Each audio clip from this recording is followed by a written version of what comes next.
What's up, folks? Welcome back to Tactical Tortoise. My name is Trevi, and we are just on the cusp of release of the Pariah Nexus mission set. However, the set has been fully spoiled online, and so what we're going to do today is dive into it and talk about the biggest changes that you need to know for the release of this new card pack. Now, first of all, a description of what Pariah Nexus actually is. So far, if you are playing a standard game of 40k, you have probably used the Leviathan mission format. This is the mission deck that's sold alongside the game that includes primary objectives, mission special rules, as well as secondary objective cards that you can either choose before the game or draw randomly over the course of the game. Pariah Nexus is an entirely new mission deck. It uses basically the same mechanics as Leviathan, but with some changes, and that's what we're going to be covering today. If you are playing in competitive events, this is huge. Most competitive events in the world are going to be using these new mission cards, so pay attention. The core mechanics of the game have not changed very much. However, we do get a couple important ones. First of all, there is an implication that reserve units placed into strategic reserves during the game can re-arrive in the first battle round. If this is the case, and there are some mechanical questions about how this works, this would be huge for detachments like Hypercrypt Legion or units like Space Marine Scouts. Abilities that can put yourself into reserve at the end of your opponent's turn, meaning that if you go second and your opponent's first turn completes in the first battle round, you can pick your units up immediately and replace them in your first reinforcement step of the game. That would make completing secondary objectives and taking objectives with these styles of units so much stronger. We also have a new step after the deploy armies step. This is the redeploy unit step. There are many abilities in 40k that allow units to be redeployed or placed into strategic reserve after armies are deployed. Now, exactly when this occurred was a little questionable. The implication was it occurred at the end of the deploy army step before you determined who was taking the first turn, but that was never actually stated. In Pariah Nexus, it is. Units that redeploy at specified times, so for example, units that redeploy at the start of the first battle round will still do so at that timing. It's just for the abilities like Tyranid's Alien Cunning or the Genestealer called Primus that don't say when you're supposed to do it. Now, most importantly, for those playing tactical objectives, we have a change to the New Orders stratagem. This is the stratagem used to redraw a tactical objective card at the end of your command phase if you don't like it, and draw a new one, allowing you to sculpt your tactical objective hand fairly effectively. In Leviathan, you could only use the New Order stratagem once per game. Now, you can do it as many times as you want, making units that generate command points for armies playing tactical objectives even more important, since you can spend those extra command points to draw into secondaries that you can then complete for victory points. While these tactical secondaries are not quite as powerful in this new card set as they were in the past, we have less access to very high scoring secondaries, for example. New Orders allows you to sculpt your hand more effectively, meaning that the lower points that you'll be scoring for the existing secondaries, you will get more often. There is a new clause, however, that states that if your secondary mission deck runs out, you can't generate any more secondary missions for the rest of the game. So judicious use of New Orders alongside some maybe mission special rules that allow you to redraw secondaries could end up running you out of secondary objectives before you fill your allotted secondary objective point total. In addition, the core mission format rules also state specific rules for actions. In the Leviathan set, these were basically just a thing you did instead of shooting if you were eligible to shoot, which made units with attached assault weapons, pistols, or the ability to fire in melee way stronger because they were able to declare actions while engaged, advancing, or doing other stuff. That's no longer the case, which wildly changes the power level of certain weapon keywords. Simply put, actions will state a start point, the units that can complete them, and a point at which they are completed, as well as an effect that occurs when they complete. The only restrictions, in addition to the requirements in the action profile, are that you cannot be aircraft, battle shock, have an OC value of 0, be in engagement range of enemies. There is a caveat here that Titanic characters, so basically large knights, are still able to perform actions while engagement range, allowing them to get stuck in combat and still be effective. And you also cannot do so if you have advanced, fallen back, or are for some reason not eligible to shoot. This includes units that have already shot this phase. While performing the action, basically the same restrictions that applied to the previous action mechanics apply to this one. You cannot shoot or declare a charge, and the action fails if you perform any movements outside piling in or consolidating. So you can be charged, and piling in and consolidating doesn't break the action. Many actions also complete assuming that you are remaining in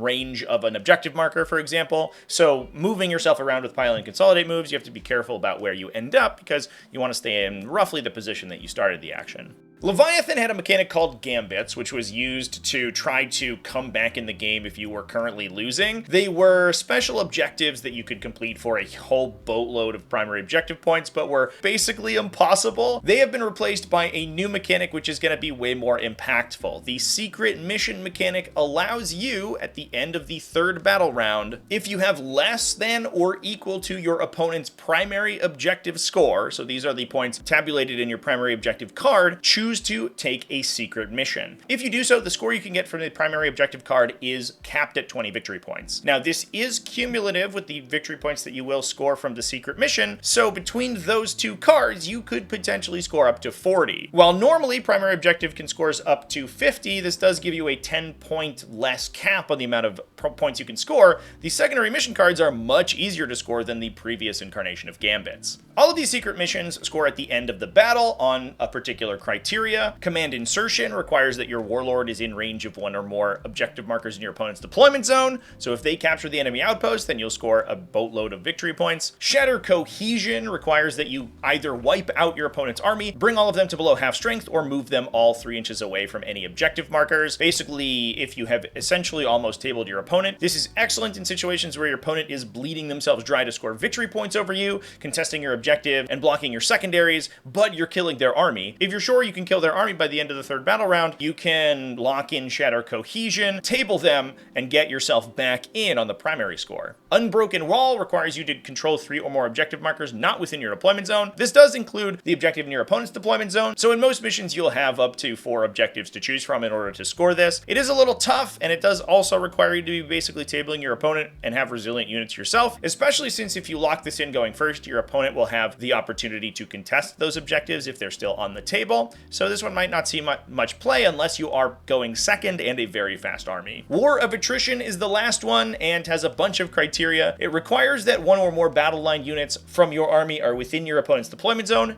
Note, not wholly within, just within, so only one model in the unit has to touch that deployment zone for it to count. And in addition, there have to be no battle line units from your opponent's army on the battlefield, or if they are on the battlefield, they are within your opponent's deployment zone. Basically, you have to have driven all of their chaff back or off the table, and also gotten to their deployment zone with your basic infantry in order to score this one out. This one is another tough one, but if you have an army that is focused on battle line units and your opponent does not, for example, an army not bringing any battle line units is really easy to score this one against, since all you have to do is touch their deployment zone with one of your own, and you've already automatically completed it. So this one will probably depend on the specific armies in play. This secret mission mechanic is wildly powerful, especially in situations where you're going second, or mission cards where the primary objective doesn't score very fast. So unlike Gambits, these are likely to see play in many games. Speaking of primary missions, many old faithfuls from the Leviathan set do make a return. Purge the Foe, Scorched Earth, Supply Drop, Take and Hold all return essentially unchanged. The Ritual has also returned, but it does have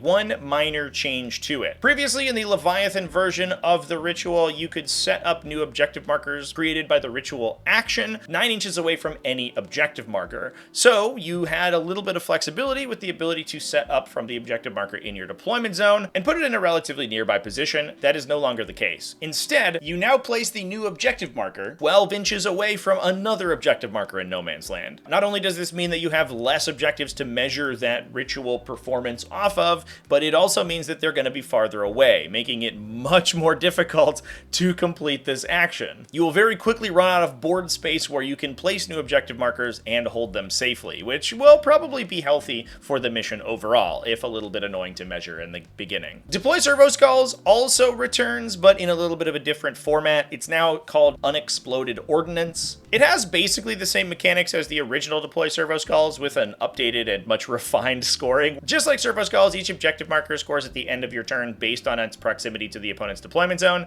8 victory points for each that is wholly within their deployment zone, 5 for each other objective marker that is wholly within 6, or 2 for each objective marker. Other than that, that is wholly within 12. The big difference here is in how the objectives move. It now requires an action to move them rather than doing so just by controlling them. This makes it much more difficult to move them since you have to forego shooting, and you can't have done so when you advanced or fall back. So simply moving to the objective with your fastest units doesn't necessarily move them up. And large, heavy, tanky units are probably ones that you want to be shooting with, so performing an action to move the objectives is much tougher. It remains to be seen whether or not this is a positive or negative change for the mission. It definitely taking your resources in order to move the objectives feels like an upgrade, but it does still seem like it's going to be in the advantage of the player going first, since they will get the first opportunity to move, and the second player just ends up reacting to that first turn movement. And I'm sure that in some deployment types, this mission gets really silly, just like the Leviathan set. Now, on top of that, we also had some brand new missions.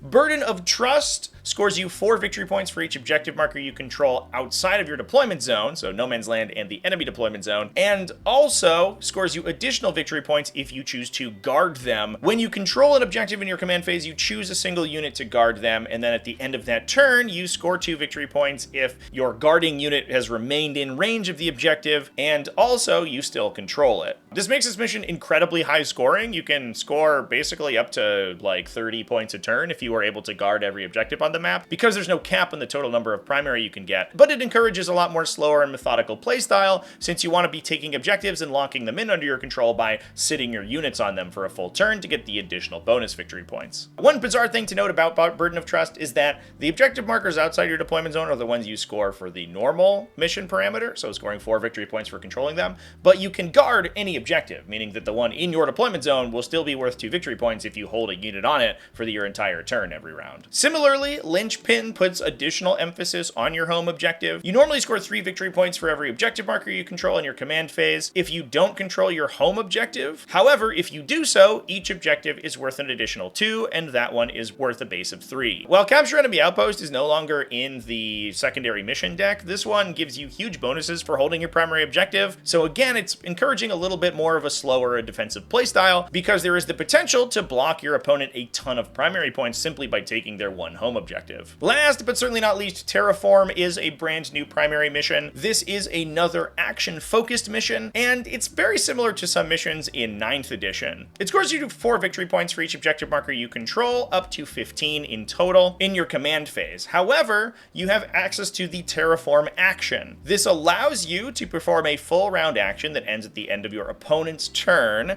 in order to terraform an objective. Once you do so, that objective is worth an additional 2 victory points for you for the entire game. So even if you lose control of it in the future, it will remain terraformed and will still continuously benefit you with that passive 2 victory points. You're achieving passive income by terraforming the board. While the terraform action is hard to complete, there are huge benefits for doing so, since completing it in the first round could net you a potential 8 victory points from an objective, even if you move off of that objective in the future. These primary missions are then adapted by mission modifiers or mission special rules. While some old favorites return, including hidden supplies, most of these are brand new. The Chilling Reign of the Leviathan season that was played most commonly and simply applied no additional modifier to the mission has been removed. Now every mission will have a special rule. Fog of War is probably going to be the most common. This one gives every unit cover during the first battle round and prevents the use of core stratagems outside of new orders, so you can't do things like command reroll in the first round. While that is pretty rare, it does disincentivize early aggression, since you won't necessarily be able to reroll saving throws or reroll charges if you're trying to go in on an early charge. Several of them specifically benefit battle line units. Prepared Positions gives them go to ground and heroic intervention for 0 CP. This is absolutely wild for armies that are focusing very heavily on battle line units. Things like Chaos Knights getting heroic intervention for free on all of their war dogs is a big old deal. Stalwarts allows battle line units to shoot and perform actions, kind of a nice quality of life improvement for armies again like Knights that tend to rely on expensive battle line units. Thousand Suns also love this one because they would love to be able to move a rubric squad onto an objective, declare an action, and then vaporize you with warp flamers. Swift action allows battle line units to advance or fall back and still perform an action, basically giving them the effect of an old school assault weapon. Rapid escalation allows a preset number of points worth of battle line units to set up out of strategic reserve in their first movement phase. They can't go in the opponent's deployment zone, just 6 inches off a battlefield edge, but this is a huge huge benefit for armies either with very powerful battle line units or ones that are useful for scoring secondaries early. And last but not least, Raise the Banners allows battle line units to score an additional victory point once per game on every single objective on the map. If you have a lot of fast and aggressive battle line units, this basically means that you can score an additional 5 secondary points essentially just by running to all the objectives and raising banners on them. It's not repeatable, so you can't run 2 battle line units onto one objective over the course of the game and score 2 victory points on it. Each objective that has a banner raised is a one-time score, and you'd have to go to new objectives in order to continue to score. But generally, this will mean that armies with lots of aggressive battle line units will have basically 1 turn of secondary scoring up on their opponent simply by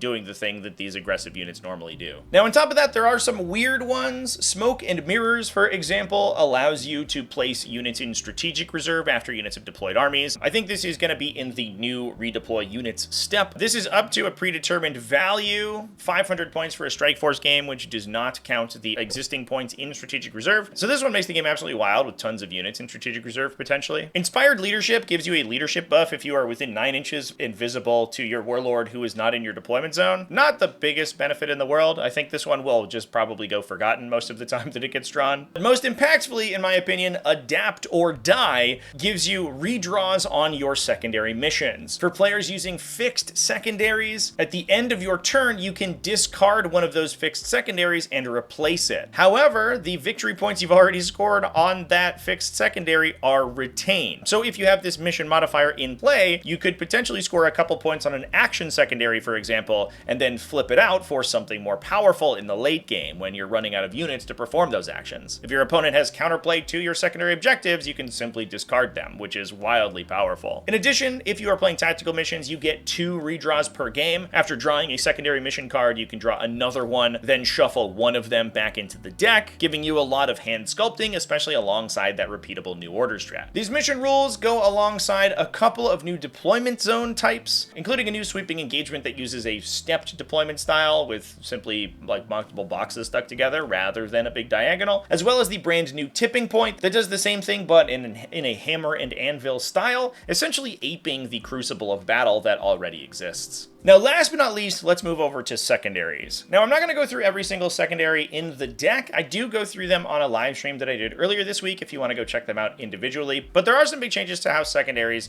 are implemented. First of all, there are more secondary objective cards in this deck than there were previously, and more of them focus on actions. In addition, if you were playing tactical secondaries in Leviathan, you could expect a small victory point bonus, and that is no longer the case. To my knowledge, only one objective scores additional points if you are playing tactical secondaries over fixed. And generally speaking, completing a tactical objective will score you the same amount of points as you would have if you had taken it as a fixed objective. This means that you'll be scoring on average less points from your tactical secondaries. However, you will be doing so more frequently if you have new orders to redraw the cards that you couldn't normally score. On top of that, an emphasis on action-specific secondaries, including brand new secondaries like Sabotage and Recover Assets, alongside much-needed updates to secondaries like Investigate Signals, which has been reworked to the new Containment, and an update to the ever-present Deploy Teleport homers from Leviathan, which has now been reworked into Establish Locus, put an emphasis on units that can perform actions in order to score secondaries from tactical draws. Units with OC0 or otherwise can't perform actions